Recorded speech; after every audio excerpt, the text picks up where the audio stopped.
अस्सलाम वालेकुम दोस्तों, उम्मीद है कि आप सब खैरियत से होंगे। आज विजन पॉइंट के इस व्लॉग में मैं आपसे बहुत ही इंतहाई अहम मौजू और हसास मौजू पे बात करूंगी, जिसे जानना आप सबके लिए बहुत ज़रूरी है। आज हम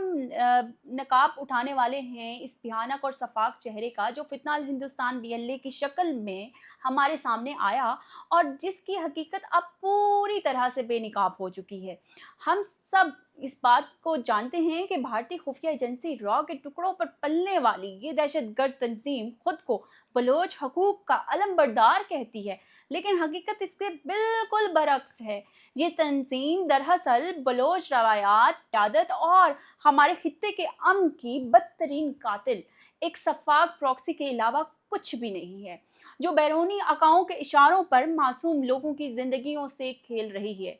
अगर इस तंजीम के घनौने किरदार की गहराई में जाएं तो इनका सबसे भयानक रूप मालूम होता है कि वो मासूम तुलबा और बेवाओं का इस्तिक्साल की सूरत में सामने आता है। इस सफाकी की इंतहा ये है कि इसी दबाव और ब्लैकमेलिंग के जोर पर इन मजबूर बेटियों को अपने नापाक और वतन दुश्मन दहशतगर्दाना मकासद के लिए खुदकुश बमबार बनने पर मजबूर किया जाता है। भारतीय एजेंडे पर पलने वाले ये फितना अल हिंदुस्तान बीएलए इंसानियत के तमाम तकाज़ों को पामाल करते हुए इस हद तक गिर चुके हैं कि इसे किसी की इज्जत या जिंदगी की कोई परवाह नहीं है। खुशायद बात यह है कि गरीब नौजवान की मजबूरियों और रोजगार का फायदा उठाकर की जाने वाली इस दरिंदगी के खिलाफ अब आवाजें उठना शुरू हो चुकी हैं। जो नौजवान कभी इस फितना की दरिंदगी का निशाना बने थे या फिर धोखे में आए थे, अब इनकी तरफ से इस दहशतगर्द नेटवर्क से खुलम खुला ताल्लुकी का अमल तेजी से जारी हो गया है।